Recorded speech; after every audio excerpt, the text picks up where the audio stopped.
Jupiter's great red eye watches me. I can feel its weight upon me at all times. It follows my every move. It refuses to avert its gaze, even for a moment. No, it examines me closely, expectantly, an unblinking cyclopean giant. Maybe it doesn't want us here, trekking across the icy surface of one of its moons. Maybe we are upsetting the largest planet in the solar system. If Jupiter doesn't want us on Europa, then that makes two of us. I don't want to be here either.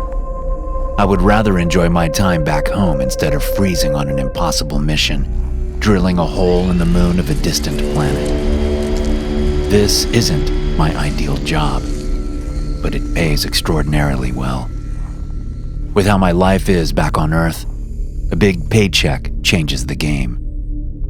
Payday won't be easy though, but this isn't my first rodeo. I can tough it up. I can make it through.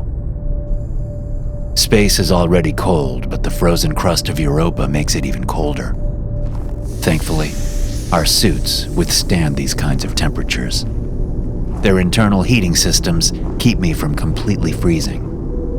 I'm warm enough to do my work. People think that Earth doesn't care about space exploration anymore, but they couldn't be more wrong. Human beings have never stopped caring about the stars above. We have an innate need to venture out into the cosmos, and we still do. We just don't broadcast it to the world anymore. The truth is that space exploration has advanced astronomically since the day we landed on the moon or set up the International Space Station. We can send people further out into the darkness than ever before. That's how my crew and I are here, walking across the frozen surface of one of Jupiter's moons. Scientists have believed that an entire ocean is underneath Europa's ice, and maybe signs of other life will be inside of it. It's enough for them to finally send people out to this moon, and I'm leading this particular dig. All we need to do is break through the ice and run tests on whatever we find. A probe was secretly launched way back in 2005 to study Europa and see if there was really anything beneath its ice. Apparently, they liked what they found enough to send people here decades later, when we can finally send manned missions so far into space. I'm thankful for the radiation shield that was sent to hover between this moon and its planet. The device protects us from all the harsh radiation coming from Jupiter's surface. While the planet itself might not be hospitable for life, this moon apparently has something to offer. We all stay in one of the habitation pods that was set up long before we got here. Each habitation pod is a house for anyone here working on the faraway moon. There are 4 set up near one another, but currently only ours is manned. The pods provide beds, places to store our stockpiles of rations and supplies, showers, and other amenities to help us live here during our work. It's honestly wonderful to have a home when our actual homes are across the solar system. But I still don't want to get too comfortable here. We're doing challenging work in one of the most dangerous environments that someone can work in. Something we should never overlook or take for granted. It's something that we can be proud of. I get ready for my day, preparing to work the machines that drill a large hole on this moon's icy surface. It's what our superiors want, and I'm determined to make them happy with our work. Manser is my right-hand man in this faraway place, a perfect friend to have in such an unfamiliar environment. We can laugh, we can plan, and we can communicate well without speaking a word. I trust him. It's important to do that here, where there's so few of us, and we have an important job to do. "Do you think it's true?" he asks. "Is what true?" "What they say about this place. Do you really think that there's an ocean of salt water beneath all of this ice? You and I have never actually talked about it. Yet here we are, trying to discover it anyway. Some very smart people say that it's true, so I'm inclined to believe them," I say, honestly. not my place to really question it. And we'll find out for ourselves soon enough anyway, won't we? There's no need to question it when we are going to get an answer. It's just a matter of time. Manser shrugs, unimpressed by my response. He continues, speaking with a peculiar sense of wonder, like he's seeing something that I can't. I stay up at night trying to picture it. A sea beneath our feet. Waves and currents. Tides and crests. It keeps me up sometimes. I put my head down and I try to hear it. I try to smell the brine. I don't think you can. Of course not, he says. But I like to imagine it. I like to picture sailing on a sea ocean, surrounded by the stars. That does sound magical, I say with a laugh. Whatever we find down there, it's going to be monumental. Something that we'll be remembered for. Think of the famous explorers that used to discover Earth's oceans. We'll be like them. We'll be in the history books. That's what I am most looking forward to. This job is more important than any other I've ever taken. We'll discover something that'll shape the world. Some guys speculated that there might be something else underneath the ice. Something more than just ocean. I laughed that off. Like what? I don't know. Kurt thought it could be like liquid gold, or some other space mineral that would make people back on Earth rich. He says outer space and the things out here could spark a new gold rush, and that we're the prospectors. I'm not convinced and shrug it off. I think Kurt has a big imagination and wants to get rich, but I don't think we'll find gold underneath the ice here. What do you think we're going to find then? Manser laughs, not wanting to just drop the issue. He's so curious and so excited. Morrison thinks it's extraterrestrial life. I give the most boring, but most honest answer. I think we're going to find seawater under the ice, just like they said. Could there be extraterrestrial life swimming around in it? Of course. There are weird things in our ocean that we don't fully understand. So why not here too, I guess? I hope it's a space shark, Manser says with a snicker. A great big space shark. If we find it, we get to name it. I roll my eyes. I'll let you come up with something. I visit the site where our machines tirelessly dig into Europa's icy shell. We've made a lot of progress on this frozen rock. I'm really proud of what we've already accomplished. Soon enough, we'll breach through the ice and find whatever waits beneath. It hasn't been easy. Our best machinery, with some of the world's largest drills, has taken a long time to break through the thick frozen walls. The icy crust around Europa is between 15 and 25 kilometers, not something easily cracked open. Despite Europa's smaller size, our crew's scientists believe its ocean may hold twice as much water as Earth's. It's hard to wrap my head around that, which is why I leave it to the smarter people. The cosmos are mysterious and mind-bending. Dwelling on huge questions like that is a good way to go insane. So I do my best to avoid it. I just want to keep my head on straight and do my job. So far, so good. While I help operate another day of slowly drilling through the ice, I think some more about Manser's words. I just take it as gospel that it's some ocean down beneath the ice. But he raised some valid ideas. There could absolutely be some kind of alien life residing in Europa's frozen sea. I pushed the thought aside. I have to just keep focused on the work. After another 12-hour work shift, we turn off the drills and head back to the habitation pods. It's nice having artificial gravity and oxygen that at least makes it feel more like home. We can strip off our suits and bask by the heat generators. I find a quiet room and read a book I brought with me. A horror book about deep space travelers finding an abandoned alien spacecraft. I've read it front to back multiple times and wish I'd brought something else. The book isn't ideal for comfort, but it beats boredom. So far, we've had a much easier time than the fictional astronauts. Manser scurries into the room. He looks exasperated but excited. What is it? I ask. We just heard something from back home. They say that another crew is coming to help, Manser says, rubbing his hands together excitedly. The more the merrier, I say. I'm a little annoyed. We've been here for months. We've been working hard, tirelessly. And now some other people will show up once we loosened it up for them? It's not fair that they'll be part of this, contributing basically nothing. My thoughts must be plain as day on my face. What's the matter? You disagree? I just think they should let us get it done. We started it. We should be the ones to finish it. Oh, stop, Manser says with a laugh. Forget about your glory. Forget about the credit. With more help and more equipment, we'll get off this icicle much sooner. Isn't that worth it? I'm not convinced.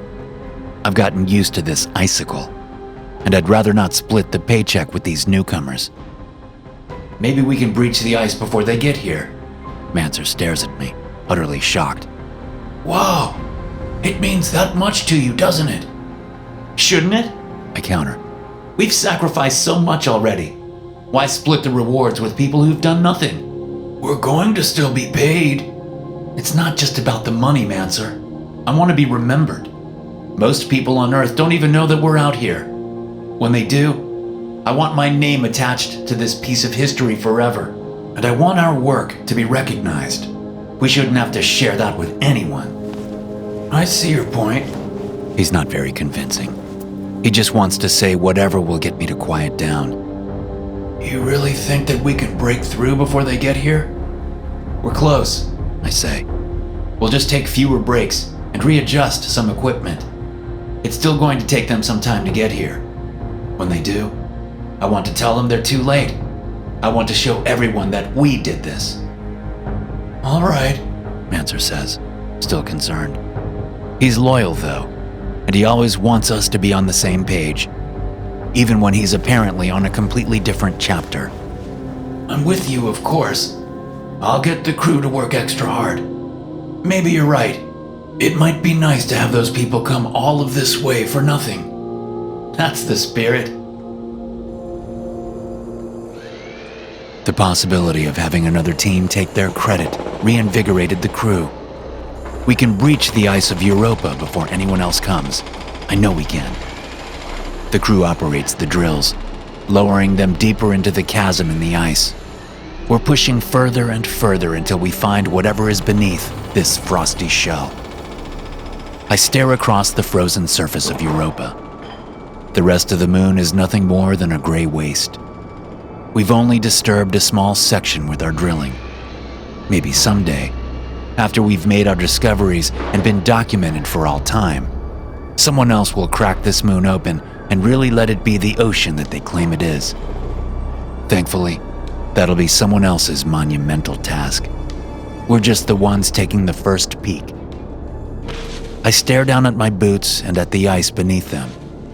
It's still incredible that I'm atop miles and miles of ice. Even now, I'm not used to the idea that we could be standing on an entire unknown sea. I look harder, hoping to find some sort of frozen fish or a better look at the waters beneath. As usual, I only see myself. In the frozen sheet, I catch my reflection in the glinting beneath me. But it seems too deep to be my reflection. I glance, making sure no one else is around, before I crouch down to peer closer. I rub my gloved hand across the moon's surface, brushing away the glare and the sheen. My reflection doesn't look much like me. It's not wearing my spacesuit. It's not following my movements when I make them. It's so deep, far deeper than it should be.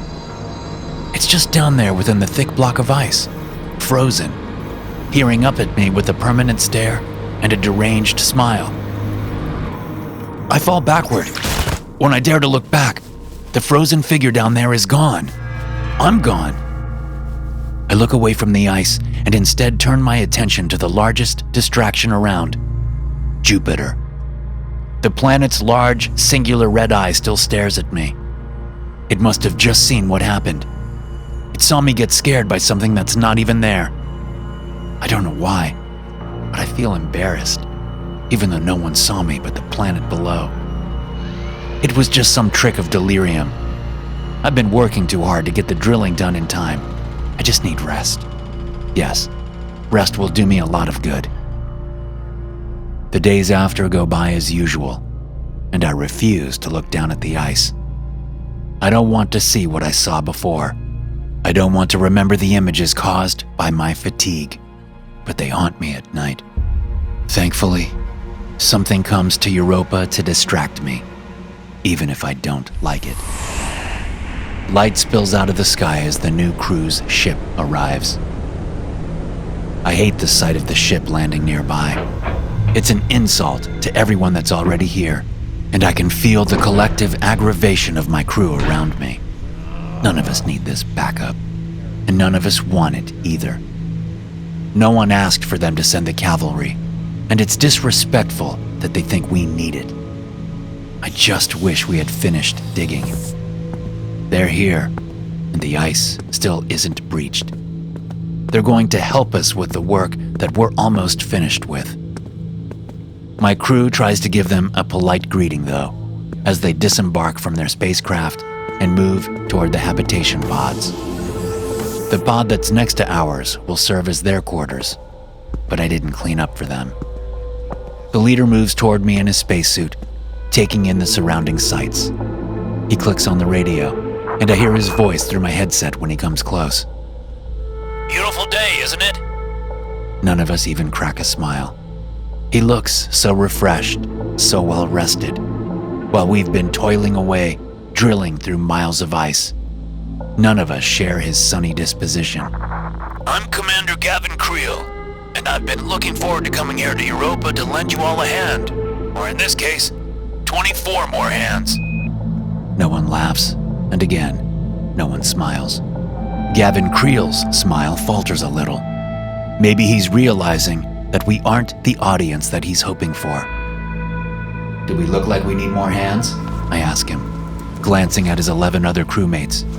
We've been doing just fine. I'm sure you've been doing a great job, he says with a fake friendliness. And I can't wait to see the progress you've made. We're not here to get in the way, just to help. We didn't ask for your help, Manser says, stepping up beside me in support. Creel shrugs his shoulders and flashes that forced smile. And yet help is here anyway. It wasn't my call either, guys. The powers that be thought it would be good for you all to get some assistance. You know them. It's all about timetables and the bottom line. We're not here to insult you. We're just following orders. As far as I'm concerned, we're just here to fall in line. Just tell us where you want us. I want you gone and on your way back to Earth, I say, and I hear it leave my mouth even more harshly than I intend. Still, I continue. You want to help? That's how you do it. We've got this covered. Sorry you wasted a trip out here. Maybe you can find some water in one of the other 94 moons orbiting Jupiter?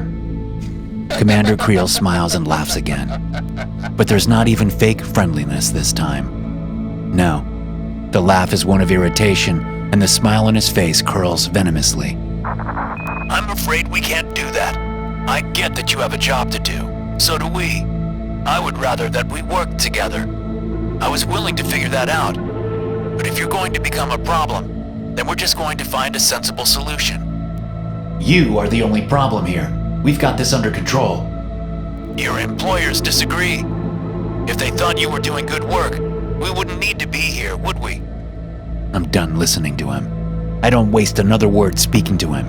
Instead, I stomp away toward our habitation pod, just relieved to not have to look at the faces of these strangers. It's not right for them to be here. It's not fair. Manser is behind me, having apparently followed me into the pod. He grabs hold of my shoulder and twists me around. Look, this isn't what you wanted. I get it. I didn't want it either. But don't you think maybe we have little choice here? The people upstairs want us all to work together, right? I can't stop shaking my head. The people upstairs aren't upstairs at all. Our bosses are like 400 million miles away. Who are they to tell us whether or not we're doing a good job here? They don't have a clue. Manser takes a long breath, and I can tell he wants me to do the same. I refuse and hold all of my boiling anger inside. I shouldn't have to concede to these new arrivals. Send a transmission to Earth. Tell them the people that they sent are incompetent and slowing us down. That's how we convince them. If they're so worried about the bottom line, then we need to make them think that these people are putting it at risk. I'm not going to do that, Manser says.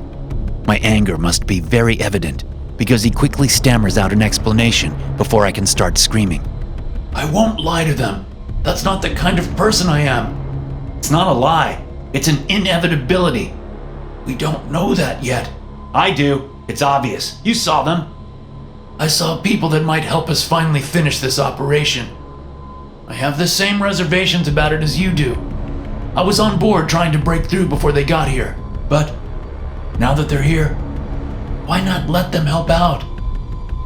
My brain knows that he's making sense, but my pride is hearing nothing but betrayal. Still, I try to put aside my ego and hear him out. Whether or not they finish it with us, this is our mission. We got here first. We've dug the hole to near completion. No one is going to take that away from us. It's well documented. History doesn't care about truth sometimes, I counter. Claiming the reward requires someone to be there at the end. Days pass and I do my best to deter the new crew from impeding our work. I don't want them anywhere near our drilling. Commander Creel says that he respects that and is keeping his men away, but I can see how annoyed he is. I don't care. As far as I'm concerned, I have the seniority. Are you sure that you don't want our help? He asks beside me. We're here to drill. We've been briefed on this moon. We know that the ice is thick, 10 to 15 miles deep. It would speed things up along if we...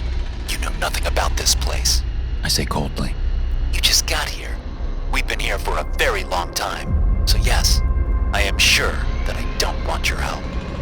You and your guys can just stay here and watch, or you can fly back home. Those are the options. Our superiors know you should be close to breaching the ice. Some men with me are specifically trained for studying the water below. So are my men. I snap, more harshly than I mean to, but I don't regret it. We're not just astronauts. We're not just diggers. We're scuba divers too. And we don't need any other sailors coming on board our ship once we reach the ocean down there. Commander Creel backs up. Fine. But I've already told the higher-ups that you are uncooperative. I'm just maintaining quality control, I say bitterly. I don't want anyone getting in the way of our work. It's too important. Creel scoffs again. Fine. 3 more cycles pass, and the hole is finished. The ice has given way to a much different form of water, one that's flowing and splashing about at the bottom of the abyss we dug. I only shake hands with my own crew. They're the people that deserve the credit. They're the people that made all of this possible. I ignore Creel and his ilk. They are only here to witness our accomplishment. Congratulations, Creel calls over. I can't help but smile when I hear the bitterness in his voice. He hates that we did this without them. We proved that they don't even need to be here. I want to get a better look at our work, at what we did on our own with no help. I take our lift down the trench we made in the ice and get to the very bottom, where we finally punctured a hole completely through the shell. Manser offers to go down with me, but I want to see it on my own. After so much time and so much work, I want a moment alone with the fruits of our labor. I can hardly believe my own eyes when I see that the ice has made way for actual moving water. Incredible. It's finally done. The water shifting and slapping in the hole certainly sounds like the rush of the sea. The currents are darker than any ocean I've ever seen, though, even blacker than the dark hues of the Atlantic back home. I can't wait until we can bring some equipment down to study it. I know that Creel and his crew will want to take charge. They've already made that clear. But no, it's our responsibility. The black water suddenly surges upward and rains down on me. My suit should be completely isolated and keep it out, but I can feel droplets somehow slip through, seeping through the material. The drops of liquid are so cold when they touch me, sending a shiver down my spine. I don't understand how they got in, but I stare down in awe at the black currents shifting and raging beneath me. The ocean down there has been frozen and contained for potentially millions, if not billions of years, and now we've released it. It's the most important thing I've ever done in my life. Yes. A voice speaks and the same shiver shoots through me again. I'm startled and look around, but it's just me in the chasm. At first, I think I'm just imagining it, but then the voice speaks again. It's not coming from the sea, and it's not coming from above. It's not coming from a radio. It's not even coming through my eardrums. The chilling voice is inside of my skull. You are truly incredible.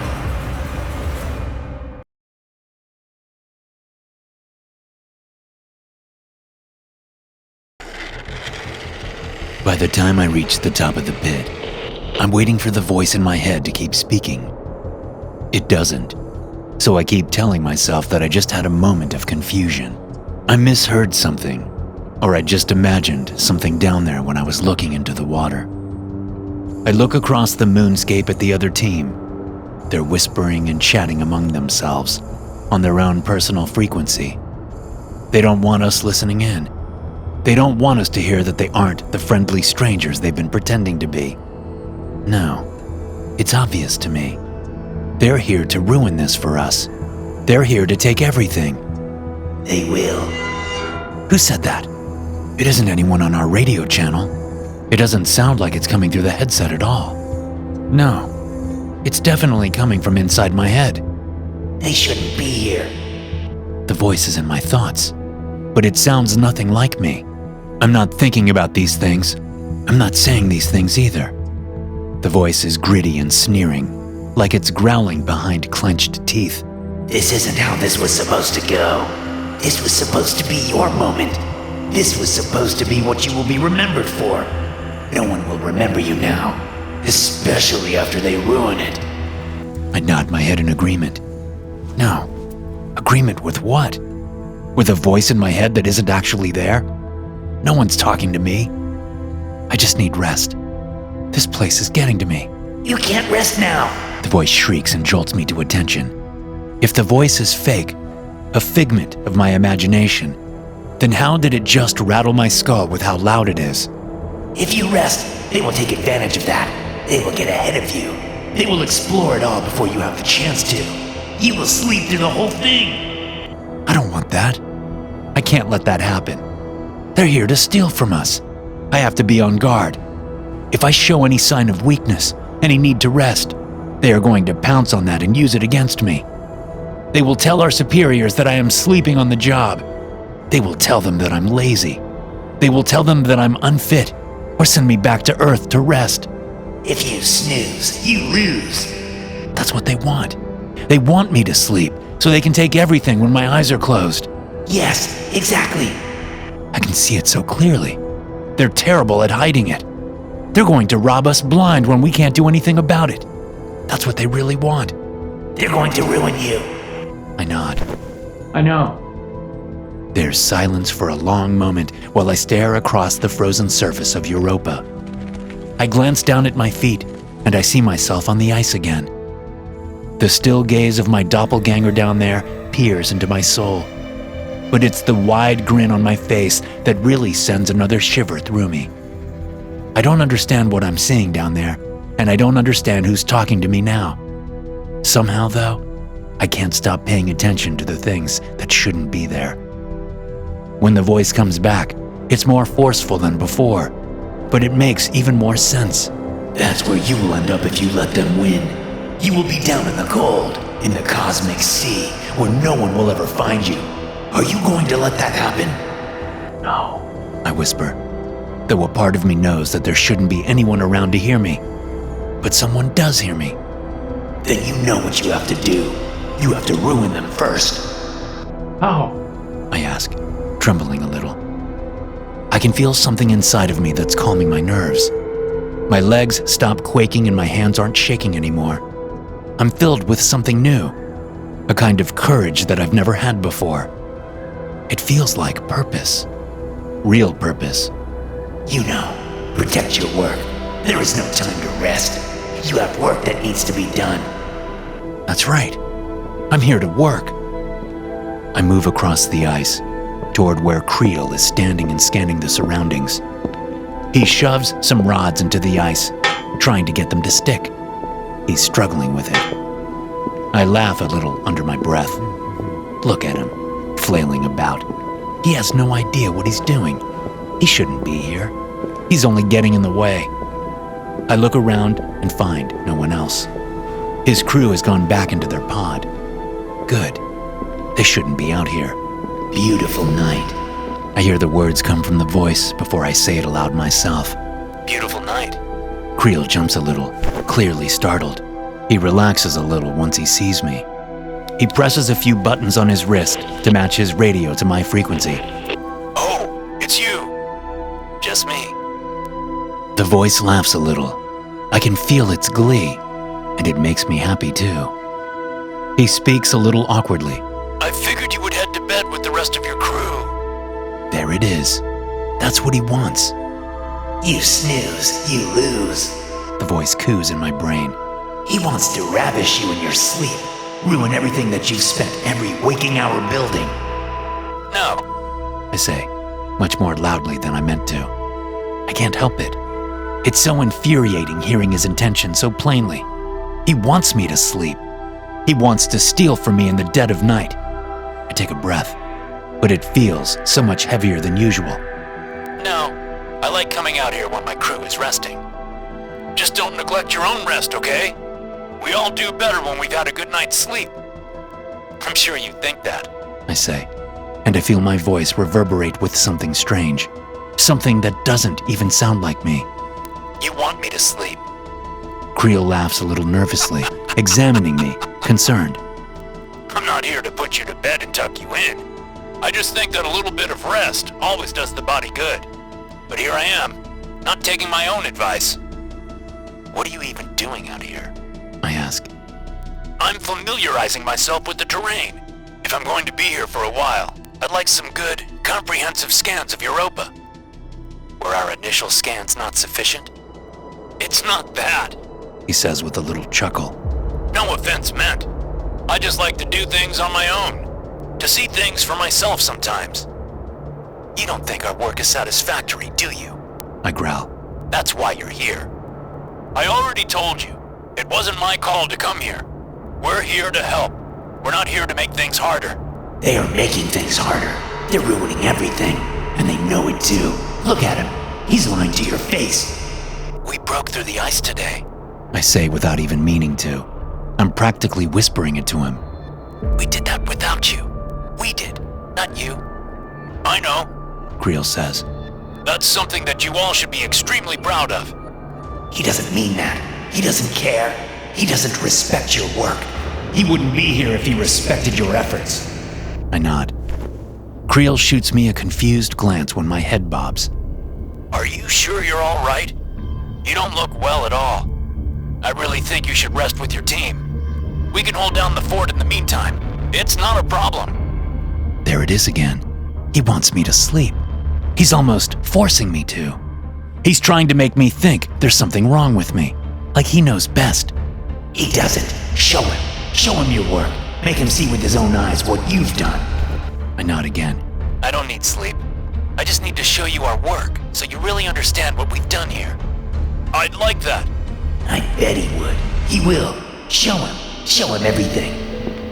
We move across the surface to the trench that me and my crew have been digging for months. It's the evidence of our hard work, the proof that Creel and his team shouldn't be here. It truly is remarkable, what you've done. I'm glad you think so. It's just empty words.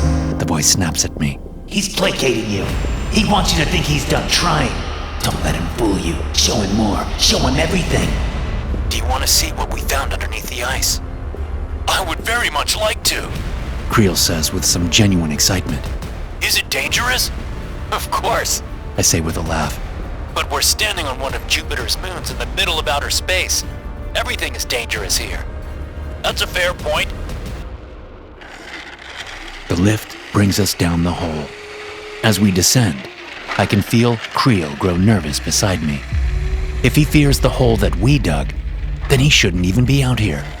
Look at him. He's a coward. He let you dig this hole, and he's going to act like he was the one with the shovel and the ice picks and the drills. I nod my head when I hear the voice, and Creel takes notice. Is everything okay with you? Yes. I say, shaking off the voice. Sorry. It takes a few minutes to get to the bottom. When we reach the end of our descent, we can hear the splashing and crashing of the seawater below. It's just like it was the first time I came down here, but now I'm not alone. I'm with someone that shouldn't even be here. He won't be here much longer. I nod again without even meaning to. Wow. Creel says, looking at the black water through the ice. So it's true that there's a whole ocean within.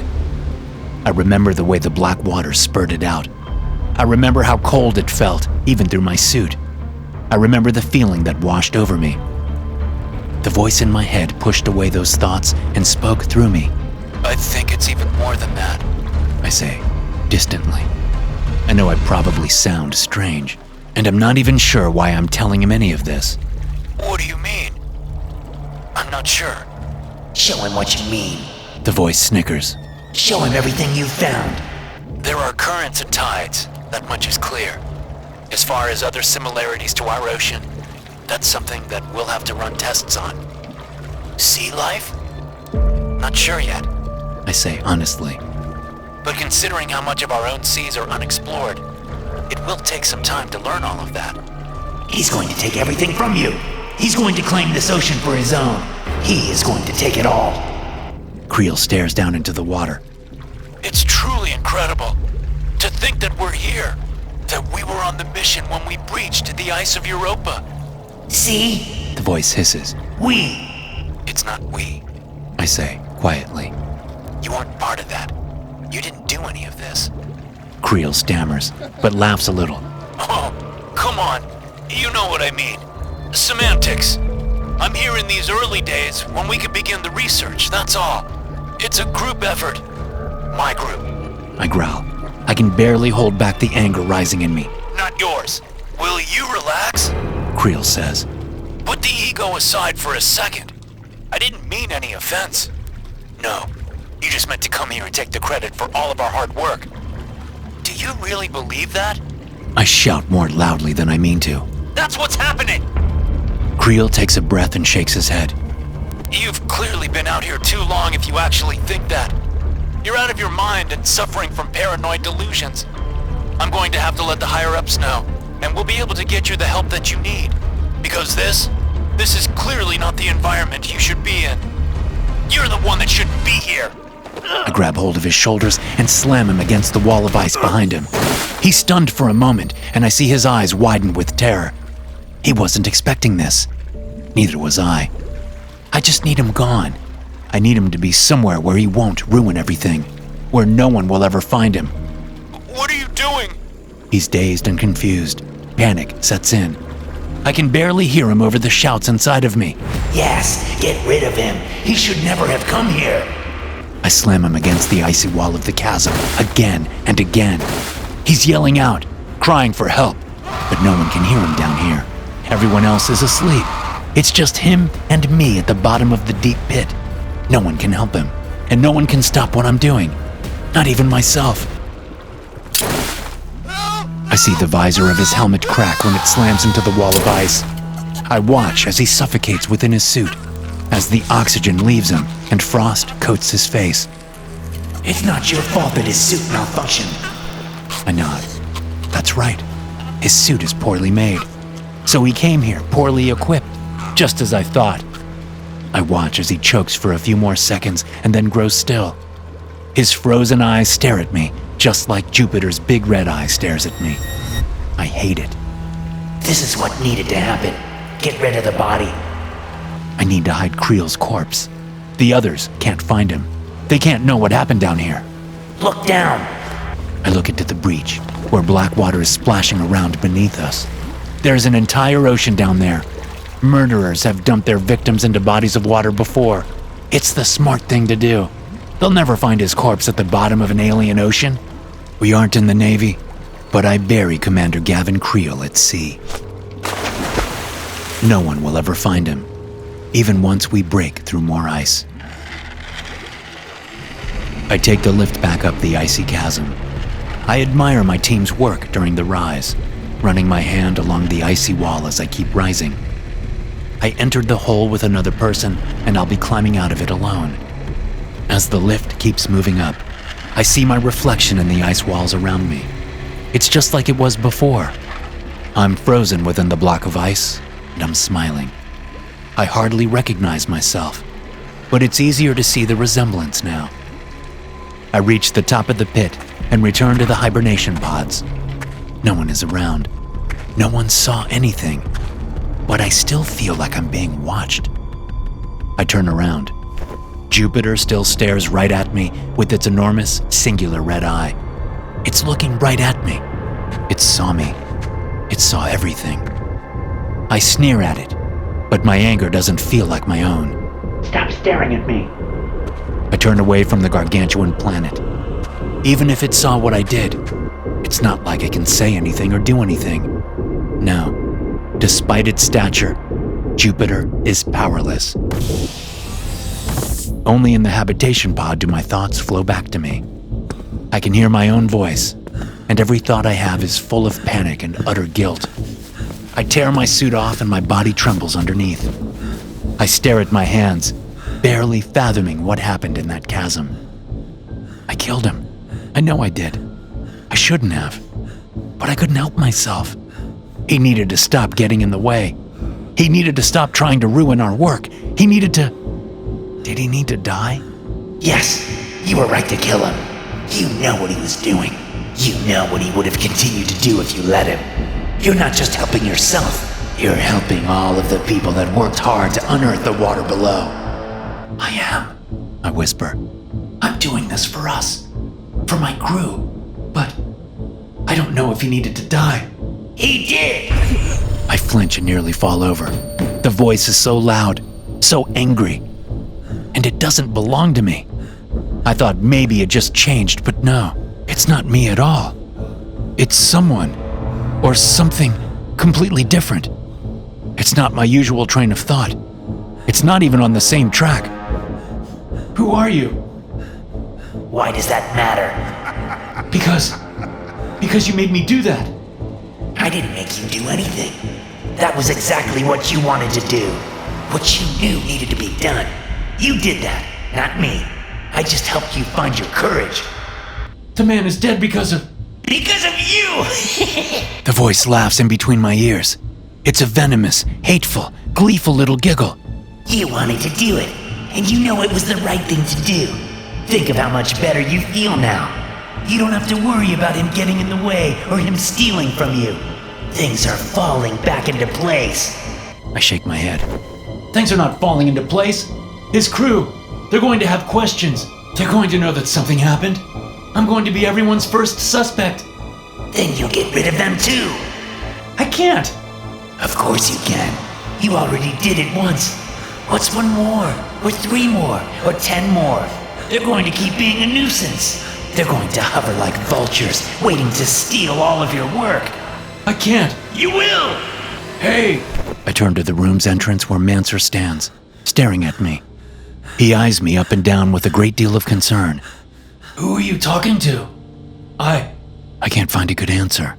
The truth is, I still don't know. I speak as honestly as I can with my friend. I don't know. Myself, I guess. I'm surprised you're not getting some sleep like the rest of us. Too much excitement, I say, trying not to stammer. Everything's going to change now that we broke through. Yeah, Manser says with a relieved smile. It will. It's going to be great. I'm sure those new guys are going to make us jump through hoops, but they can't take this away from us. We did it. Try to sleep. We'll need all of our energy for the work's next phases. The next phases?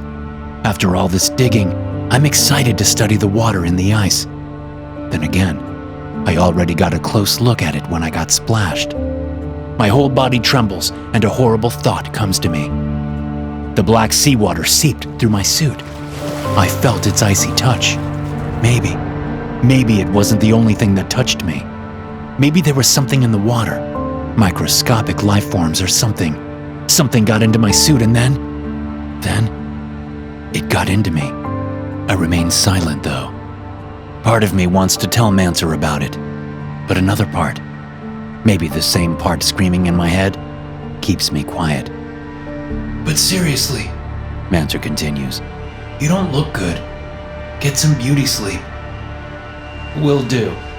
I say with an awkward wave as he turns around and leaves the chamber. I'm alone again. Or at least, almost. Why is this happening to me? I whimper under my breath. Why? What did I do? What you had to. The voice says. And there's still more that you need to do. I don't want to admit it, but the voice in my head is right. The new crew are already causing problems and it's getting worse. Something needs to be done. Yes, and you can do it. Everything grows black. I don't know for how long. Suddenly, Manser is shaking me. Hey, get up! Get up! I open my eyes and find my friend standing over me. He looks scared. What's going on? I ask, rubbing my face. I'm not sure, He yells, practically pulling me up to my feet. but there's something going on at the other pod.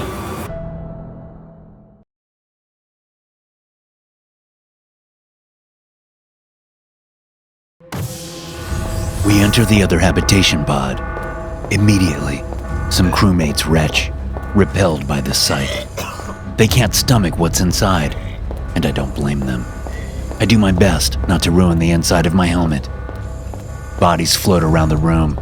They're not moving otherwise, just hovering above the floor.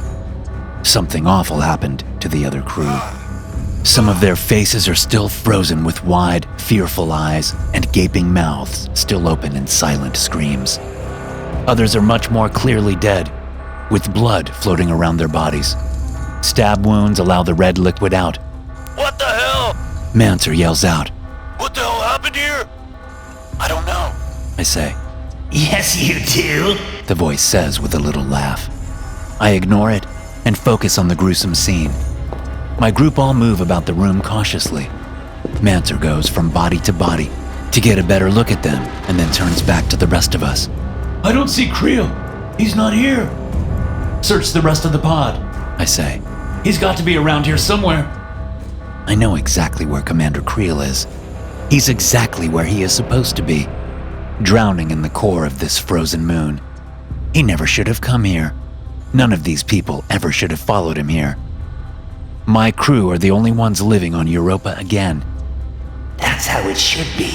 the voice says. Everything is back where it belongs, in their proper places. I know what happened here. Even if I don't remember the specifics, I can feel it in my gut. I wanted these people to be gone and now they're gone, just like Commander Creel.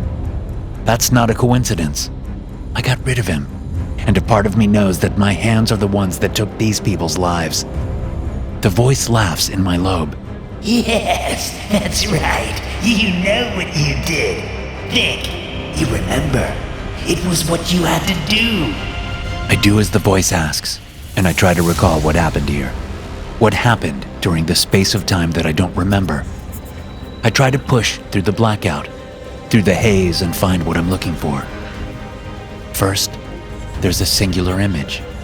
Creel's second in command, Loftus, I think his name was, reaching out for me, screaming something. He looks so scared. Scared of me. More comes to my mind, drawing me away from Loftus's horrible screams and frightened, pleading eyes. My hand shutting off their habitation pod's systems. The air being sucked out of the room.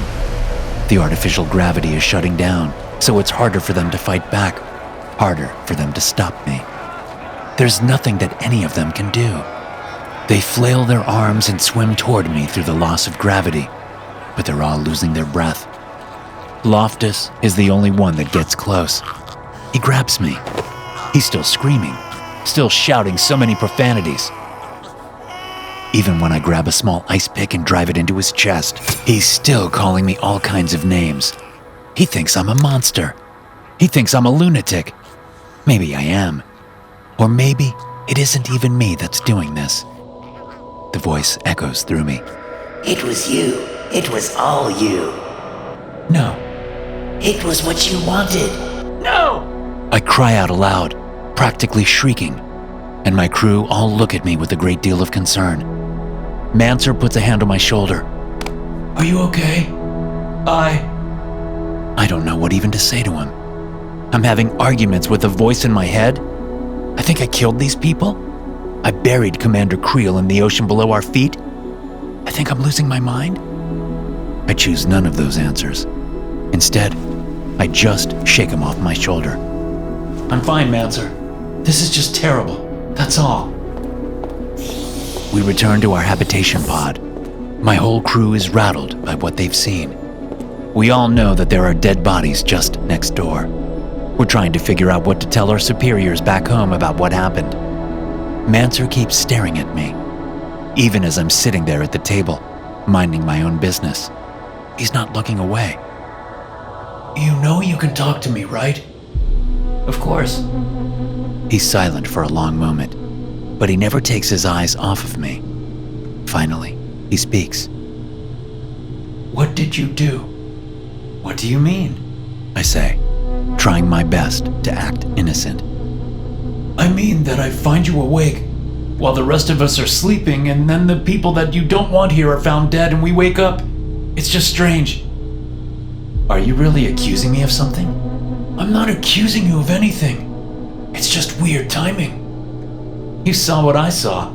Those idiots didn't know what they were doing. They got themselves killed being amateurs. They must have messed up the systems for their habitation pod. Loftus got stabbed by something. I try to guide him away from the thought. Like I said, they're careless. Manser doesn't budge. As much as I don't like them, I don't think that they were careless enough to make a mistake like that. The company wouldn't have sent them out here if they didn't receive the proper training. They would know better than to turn off their survival systems in the pod. Okay, well, maybe it was Creel then. He wasn't there. No. Manser keeps staring at me. He wasn't. Where do you think he is? He couldn't have gone far. I don't tell him that Creel is at the bottom of an alien ocean. I fight not to smile at the thought. He and his crew should never have come here. It was a mistake that they all must have regretted in the end, but they needed to be shown that they were trespassing. I repeat something that's actually truthful. No, Creel can't be far from here at all. Sir. Yes, Manser? He stares at me long and hard. I meet his gaze, and I don't nervously try to avoid it. I don't want him to be any more suspicious than he already is, but there's plenty that already implicates me. I've voiced my disdain for everyone that's now dead. I can keep denying it or keep playing innocent, but I know it's too late. Manser knows the truth. Of course he knows. The voice growls at me. You're a fool. He can see right through you. He can see what you really are. He knows what you did. And soon, they'll all know too. You need to make sure that doesn't happen. I can't hurt him. Manser isn't like the others. He's not intruding. He's my friend. He's my coworker, and a damn good one too. He doesn't deserve to be punished for doing his job. He cares about our success just as much as I do. He doesn't have to die. The voice disagrees. He does. Kill him. Kill him now. I can't! I yell it out loud, shouting at someone that isn't even there. The man that's actually standing in front of me steps back, and I've never seen Manser look so concerned, so afraid. He's scared of me, just like Creel was at the bottom of the hole, and just like his crew was when they realized what I was about to do to them. He's just like them, scared of what I might do here where no one can come help him. Sir, he says, doing his best to hide his nervousness. I think there is something really wrong, and it might be good if we get you somewhere where you can rest.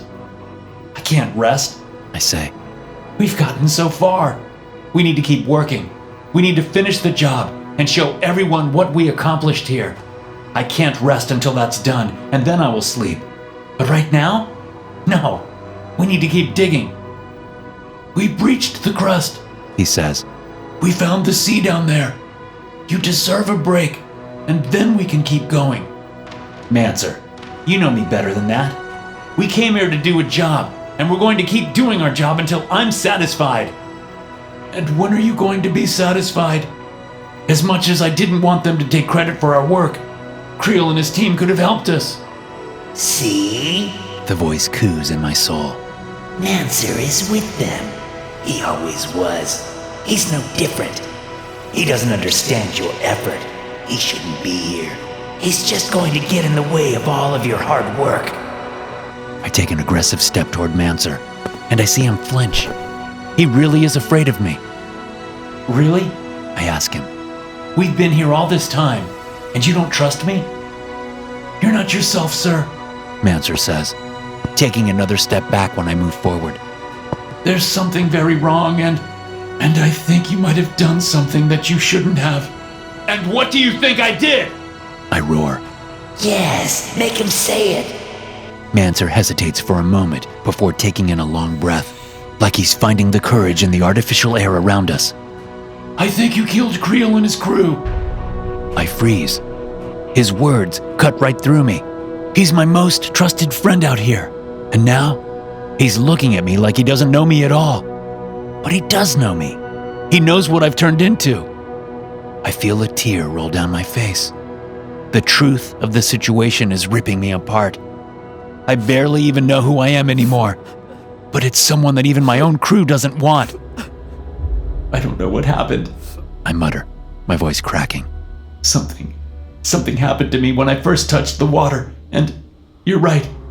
But it's not me. There's someone else with me now. He convinced me to do this. He convinced me to hurt them. Sir. Mancer's fear turns back to genuine concern. He puts a hand on my shoulder and squeezes comfortingly. Sir, we can figure this out. Right now, I just need to get you somewhere where you can rest. We can deal with all of this when you get your head back on straight. He can't help you. Look at the way he sees you now. You're not his friend. He's going to tell everyone what you did. Then they will never give you the credit you deserve. They'll scrub your name from every report after they find out what you did here. It'll be like none of your work mattered. He's not your friend. He's a rat. He's going to be called the leader of this job once they fire you.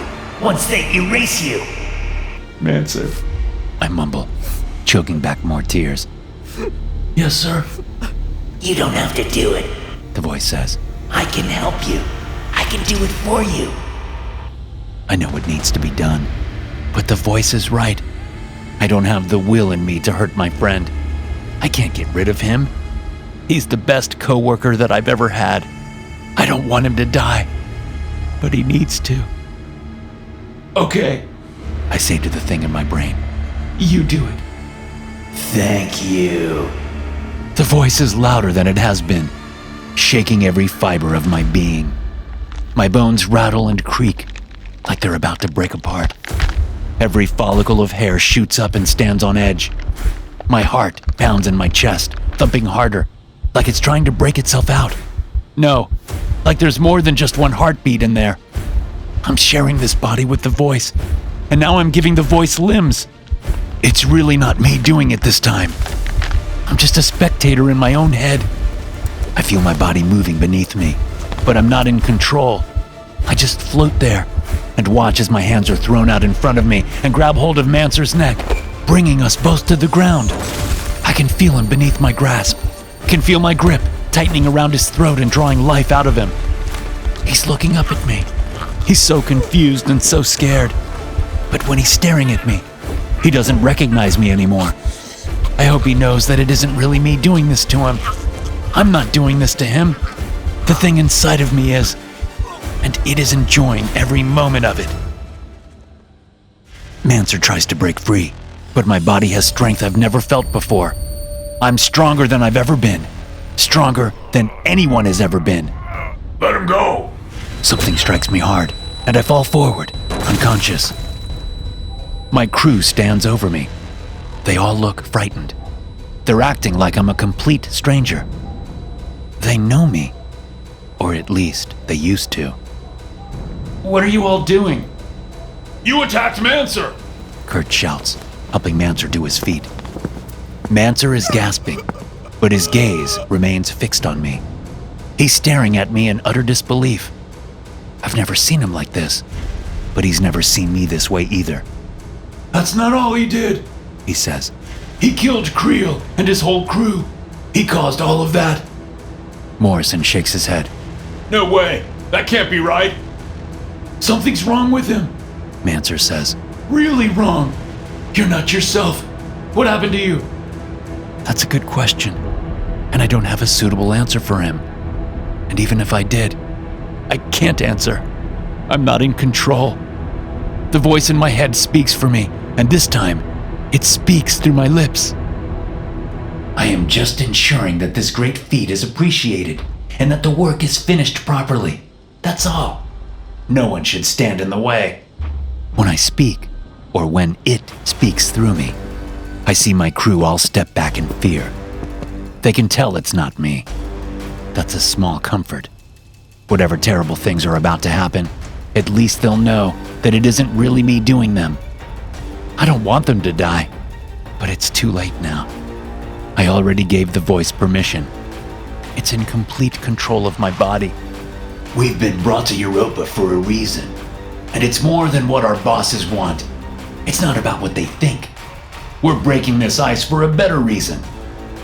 And what better reason is that? Manser asks. Laughter comes out of my mouth, but it isn't mine. An ocean can't be contained. Even here, its waves must rise, its tides must move. It wishes to expand, to be vast and spread to far horizons. You're not making any sense. Kurt says. And you're not our team leader. Manser says. So who are you? I'm helping him with his work, helping him make history. I found him down by the water. I found him wishing for great things. We all want the same thing. You want to break the ice, and I want you to break the ice. I want this whole place to crack apart. This ocean can't be held back any longer.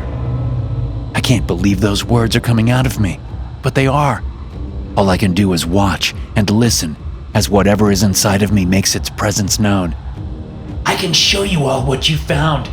I can show you the water, but you'll see that it's not water at all.